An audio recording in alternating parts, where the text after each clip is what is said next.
नमस्कार। आज के इस वीडियो में हम वाटर रिसोर्स से जल संसाधनों का अध्ययन करेंगे। जल पृथ्वी पर पाए जाने वाला वह प्राकृतिक संसाधन है जो कि प्रकृति की रचना में सहभागी होकर संपूर्ण जीव मंडल को आधार प्रदान करता है। यह प्रकृति में विभिन्न स्थानों में विभिन्न रूपों में वितरित है तथा सदैव गतिशील रहता है। इसका स्वरूप तथा आकार भी परिवर्तनशील है। ये कहीं जलवाष्प में, कहीं हिम अथवा द्रव के रूप में पाया जाता है। इसके स्वरूप परिवर्तन में सूर्य से प्राप्त ऊष्मा की भूमिका प्रमुख होती है। स्थलमंडल, जलमंडल, वायुमंडल में विद्यमान जल विभिन्न अवस्थाओं ठोस, द्रव, गैस में अपनी भौगोलिक स्थिति बदलता रहता है। यह परिवर्तन जलीय चक्र के रूप में से पूर्ण हो पाता है। जल चक्र, हाइड्रोलॉजिकल सर्किल, पृथ्वी पर उपलब्ध जल का लगभग 1% जलीय चक्र में भाग लेता है। पृथ्वी पर उपलब्ध जल का लगभग 1%, 99% भाग इससे बाहर रहता है। केवल 1% जल ही जल चक्र में भाग लेता है। तापमान जल चक्र में ऊर्जा का कार्य करता है। तापमान के द्वारा ही, सूर्य ताप के द्वारा ही ये जल चक्र एक तरह से संचालित होता है, इसको ऑपरेट करता है। इस प्रकार धरातल पर स्थित विभिन्न जल स्रोतों, झील, तालाब, नदियों, पेड़ पौधों तथा समुद्रों में उपलब्ध जल का वाष्पीकरण होगा एवं यह जल वायुमंडल में प्रवेश करेगा। इसके उपरांत तापमान कम होने के कारण संघनन होकर और वाष्पीकृत वर्षा के रूप में पुनः धरातल पर आ जाता है। हमारे जो जल स्रोत हैं जैसे झील, तालाब, नदी, महासागर, वहाँ से तापमान प्राप्त कर ये जल वाष्प के द्वारा वायुमंडल में पहुँचता है और वायुमंडल में पुनः संघनित होकर ये पुनः वर्षा के रूप में हमें धरातल को प्राप्त हो जाता है। इस प्रकार का जो चक्र पूरा होता है उसे जल चक्र या हाइड्रोलॉजिकल सर्किल कहते हैं कि किस प्रकार से जल पहले धरातल पर झील, तालाब, समुद्र में भरा है, तापमान का पाकर वाष्पीकरण होता है, वाष्पीकरण होकर वायुमंडल पहुंचता है और वायुमंडल में संघनन की क्रिया के द्वारा संघनित होकर वर्षा के रूप में धरातल को प्राप्त होता है। तो ये 1% जल जो पृथ्वी का है वो इस प्रक्रिया में भाग लेता है। जलवाष्प संघनित होकर भू सतह पर वर्षा करती है। वर्षा भी विभिन्न 3-4 प्रकार की होती है, चाहे संवहनीय, चाहे पर्वतीय है।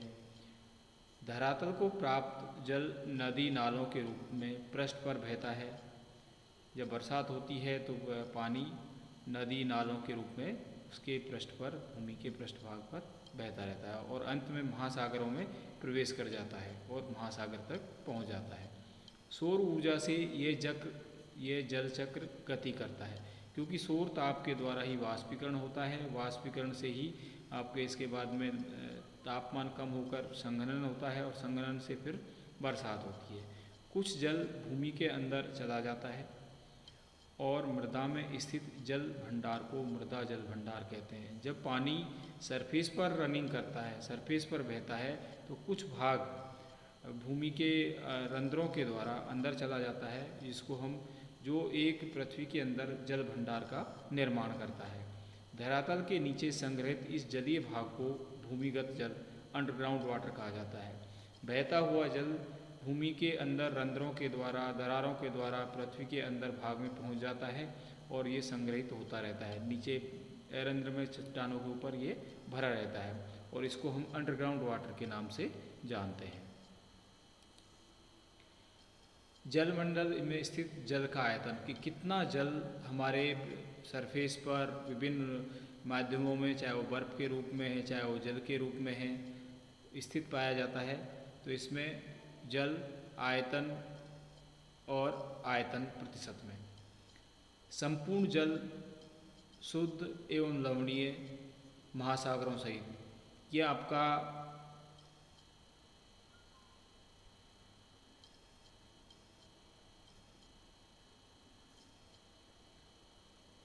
13,48,00,000 जो आपके टोटल उसका 97.39% संपूर्ण जल का ये भाग पाया जाता है। हिमटोपियों, हिमखंड और हिमनद के रूप में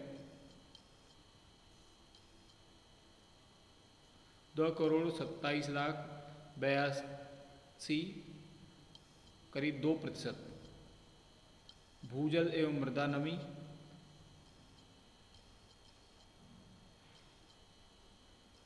80,62,000 करीब आपका 10.58%। झीलों तथा नदियों में 225,000 ये आपका 0.02%। और वायुमंडल में आपका 13,000 घन किलोमीटर ये आपका 0.001% के बराबर है। तो ये टोटल आपका 100% और ये आपका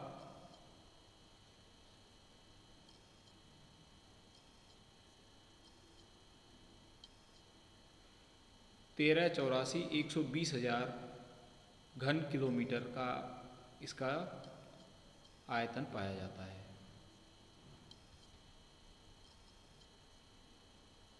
शुद्ध जल संपूर्ण जल का 2.6% है, जो किन किन माध्यमों में रहता है ये आप देख लीजिए। शुद्ध जल का जो डिवीज़न किया गया है, हिमटोपियाँ, हिमखंड, हिमनद ये 27,818, 246 करीब 77.23%। फिर भूजल आपके 0 से 0.8 किलोमीटर की गहराई तक, जो अंडरग्राउंड में ऊपर से लेकर नीचे तक का जो टेबल है उसमें आपका 35,51,572 घन किलोमीटर है और ये आपका 9.86% भाग है शुद्ध जल का। फिर भूजल उससे और गहराई में 0.8 किलोमीटर से 4 किलोमीटर की गहराई तक में ये आपका 44,48,470 घन किलोमीटर भाग है इसका और ये टोटल परसेंट है 12.35%। मृदा में नमी के रूप में 61,234 और ये आपका 0.17% भाग है। स्वच्छ जलीय झीलें, जो झीलें हैं स्वच्छ जल की, उनमें 126,070 घन किलोमीटर ये आपका 0.35% भाग है।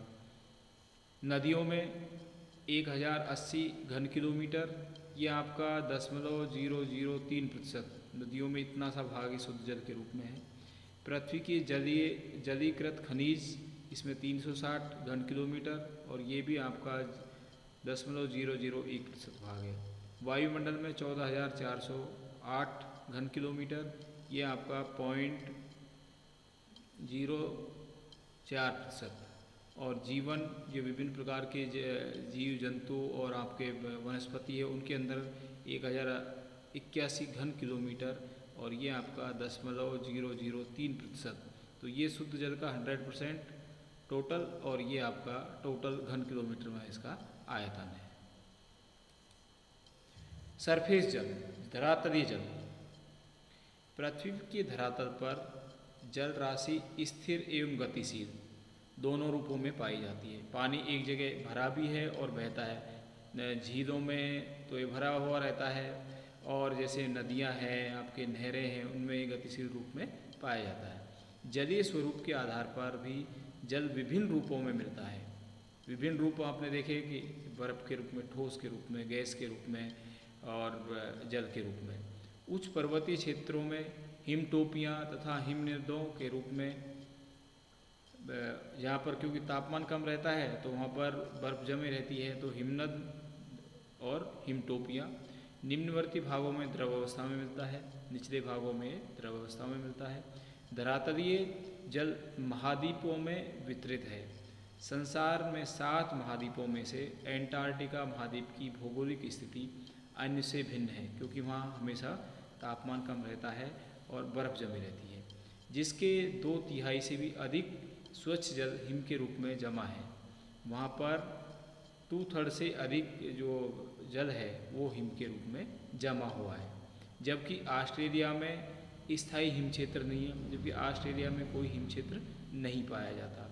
एंटार्क्टिका एवं ग्रीनलैंड के अतिरिक्त अन्य स्तरीय भागों में हिमराशियाँ पाई जाती हैं जो हिमरेखा से ऊपर, हिमरेखा क्या होती है, जहाँ पर जाकर पानी बर्फ़ के रूप में परिवर्तित हो जाता है। जैसे हम ऊंचाई पे जाते हैं तो ये पहाड़ी या आपके पर्वतीय क्षेत्र हैं जहाँ पर कुछ ऊंचाई पे जाने के बाद में जो वहाँ का जो जलवाष्प है वो पानी वहाँ जम जाता है, तो वो एरिया जहाँ पर बर्फ़ जमना प्रारंभ हो जाती है उसको हम हिमरेखा कहते हैं।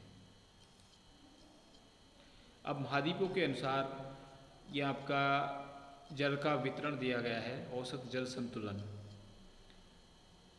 एशिया महाद्वीप में वार्षिक वर्षा कितनी होती है, वार्षिक वाष्पीकरण कितना होता है और वार्षिक प्रवाह सेंटीमीटर में। तो एशिया की यदि हम बात करें तो यहाँ पर औसत 60 सेंटीमीटर का है, वार्षिक वाष्पीकरण 31 सेंटीमीटर होता है और वार्षिक प्रवाह सेंटीमीटर में 29 सेंटीमीटर होता है। तो ये टोटल बजट होगा इसका, ये आपका 60। और अफ्रीका में 69 सेंटीमीटर होती है वार्षिक वर्षा, वाष्पीकरण 43 सेंटीमीटर होता है और वार्षिक प्रवाह 26। उत्तरी अमेरिका में 66, 32, 34। दक्षिण अमेरिका में यहाँ वर्षा ज़्यादा होती है, 163 का औसत है और वाष्पीकरण भी यहाँ ज़्यादा होता है तो 70 का है। और ये यहाँ पर वार्षिक प्रवाह है वो भी 93 सेंटीमीटर है। यूरोप में 67, 39, 25। एंटार्क्टिका 16, 3, 14। ऑस्ट्रेलिया 47, 42, 5। और कुल स्तरीय क्षेत्र में 73 का एवरेज है आपके वार्षिक वर्षा का, वाष्पीकरण का 42 का है और वार्षिक प्रवाह का है आपका 31 सेंटीमीटर का है। अब यदि हम नदियों को संदर्भ में देखते हैं तो धरातीय तलीय जल स्रोतों में नदियों का महत्वपूर्ण स्थान है। ये उच्च पर्वतीय क्षेत्रों, हिमाच्छादित चोटियों, झीलों आदि से निकलकर विस्तृत भूभाग में प्रवाहित होती हैं। स्वतंत्र प्रवाह के अतिरिक्त अनेक स्थानों से अंतःप्रवाह, अंतःस्रवण द्वारा प्राप्त जल तथा भूजल के झरनों, प्राकृतिक मृदा लाइनों तथा निस्पंदन द्वारा नदियों को प्राप्त होता है। ये विभिन्न माध्यमों से नदियों को पानी प्राप्त हो रहा है। इस प्रकार विभिन्न धाराएं परस्पर मिलकर एक नदी का रूप ले लेती हैं तथा अंत में ये किसी सागर में जाकर गिर जाती हैं। तो नदियाँ चाहे झील से निकल रही हैं, चाहे उच्च पर्वतीय क्षेत्रों से निकल रही हैं, चाहे हिमचोटियों से निकल रही हैं और आखिर में जाकर ये विभिन्न माध्यमों को पानी को डिस्ट्रीब्यूट करती हुई सागर तक पहुँचती हैं। विश्व की प्रमुख नदियाँ कौन कौन सी नदियाँ हैं जो पृथ्वी के धरातल पर प्रभावित होती हैं, उनके बारे में हम अध्ययन करेंगे और ये हमें जीके के लिए भी स्ट्रॉन्ग करती हैं। कौन सी नदी कहाँ से निकलती है, कहाँ ये जाकर गिरती है, कितनी इसकी लंबाई है। सबसे पहले है नील नदी। ये इसका उद्गम युगांडा, कीनिया और तंजानिया से है और अंत में ये भूमध्य सागर में जाकर गिरती है और इसकी लंबाई है 6695 किलोमीटर। दूसरी है अमेजन। लेगो विल्फेरी, ये पेरू से निकलती है और दक्षिणी अटलांटिक महासागर में जाकर गिरती है। ये है 6570 किलोमीटर लंबी है। यांगटी सिक्यांग, ये तिब्बत के पठार से निकलती है और पूर्वी चीन सागर में जाकर गिरती है, 6300 किलोमीटर लंबी है। मिसिसिपी, दक्षिण मोंटाना, संयुक्त राज्य अमेरिका से निकलती है और मैक्सिको की खाड़ी में जाकर गिरती है। ये 6020 किलोमीटर लंबी है। यनीसी, मंगोलिया पठार से निकलती है और काला सागर में जाकर गिरती है और 5540 किलोमीटर है। ओब मंगोलिया से निकलती है, ओब की खाड़ी में जाकर गिरती है और 5600 किलोमीटर लंबी है। हांगहो जारिंग नोर चीन से और ये पीला सागर या जापान सागर के पास में जाकर गिरती है, 5464 किलोमीटर लंबाई में बहती है। पराना ब्राज़ील के पठार से निकलती है और रियो डी ला प्लाटा जो क्षेत्र है वहाँ जाकर ये इसमें गिरती है, 4500 किलोमीटर लंबी है। जायरे कांगो जाम्बिया या जायरे के समीपवर्ती क्षेत्र से निकलती है दक्षिणी अटलांटिक में गिरती है और 4500 किलोमीटर लंबी है। आमूर खिंगन श्रेणियों से निकलती है, ओखोटस्क सागर में जाकर गिरती है, 4416 किलोमीटर लंबी है। लीना रूस के पठार से निकलती है और लेप्टेव सागर में जाकर गिरती है और 4400 किलोमीटर लंबी है।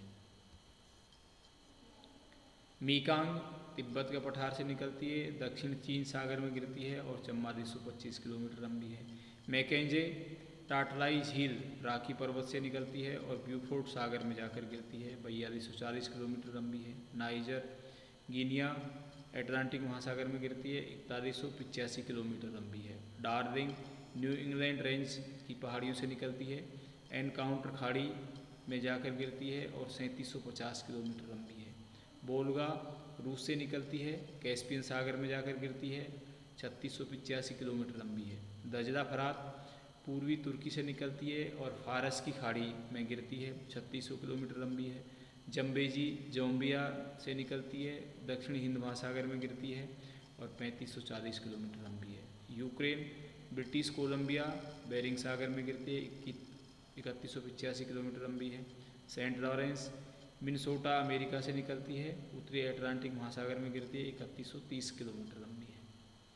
रियो ग्रांडे सान जुआन श्रेणियों से निकलती है, मेक्सिको की खाड़ी में गिरती है, 3033 किलोमीटर लंबी है। सिंधु नदी तिब्बत मानसरोवर झील से निकलती है, अरब सागर में गिरती है, 3180 किलोमीटर लंबी है।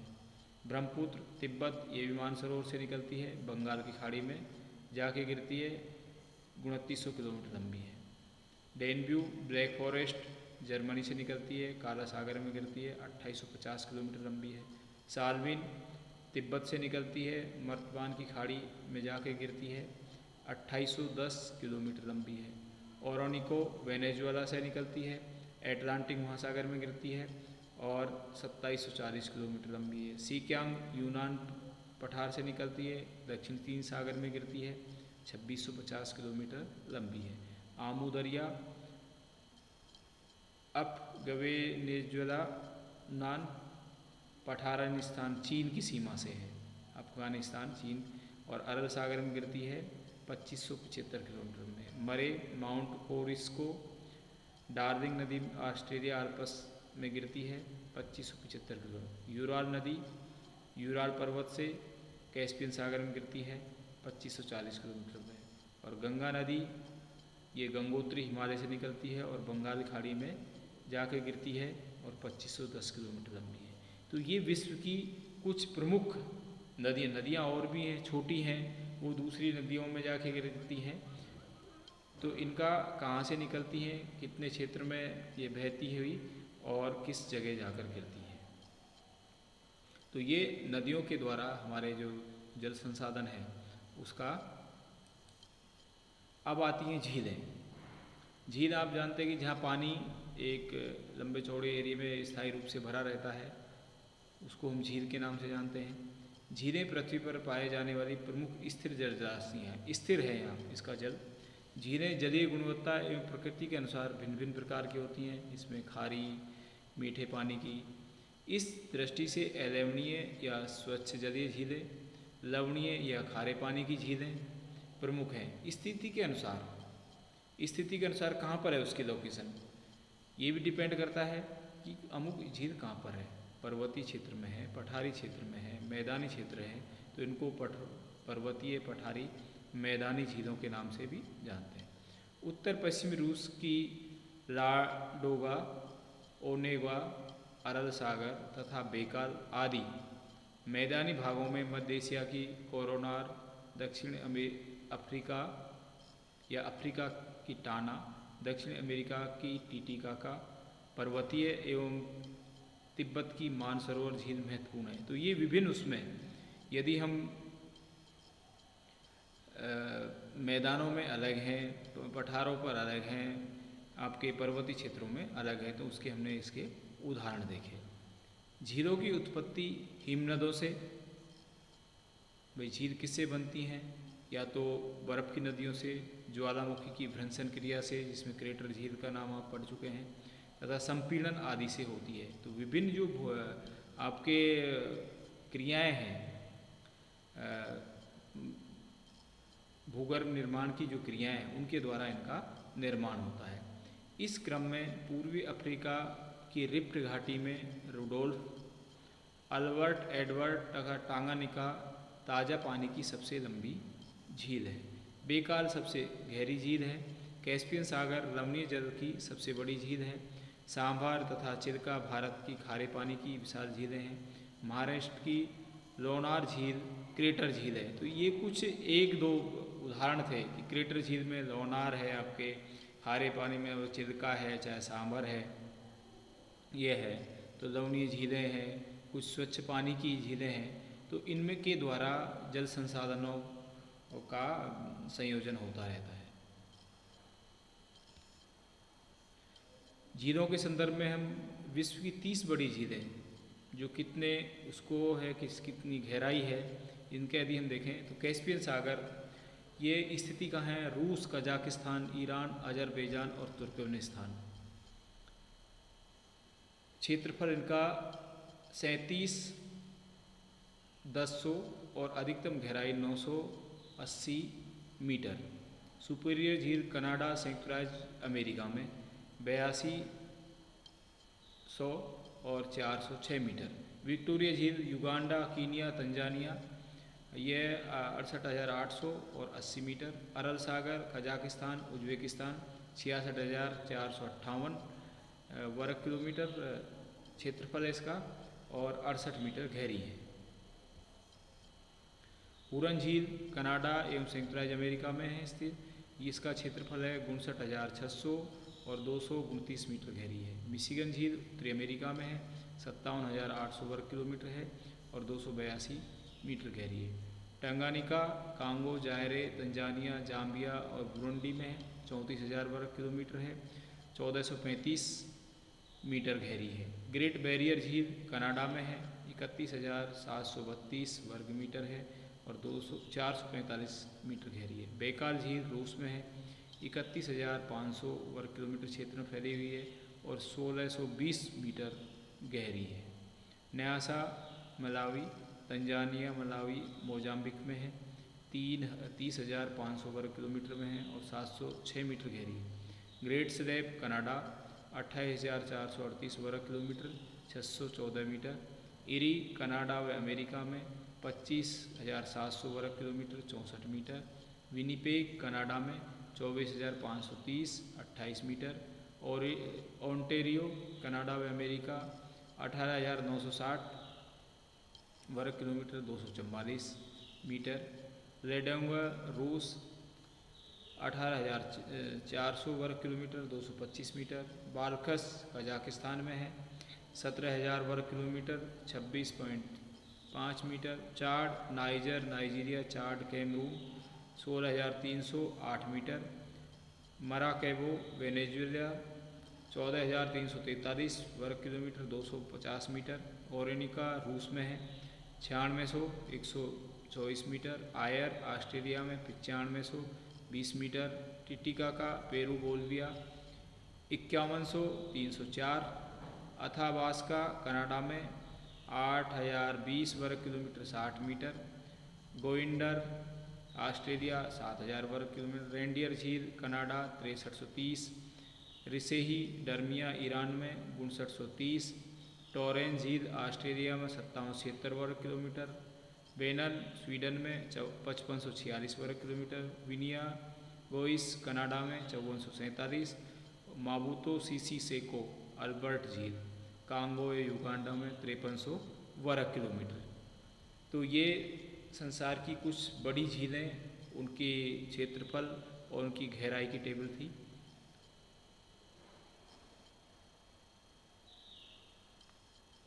आज के इस वीडियो में इतना ही। आगे हम इसी चैप्टर को का अध्ययन करेंगे continuous. That's all, thank you.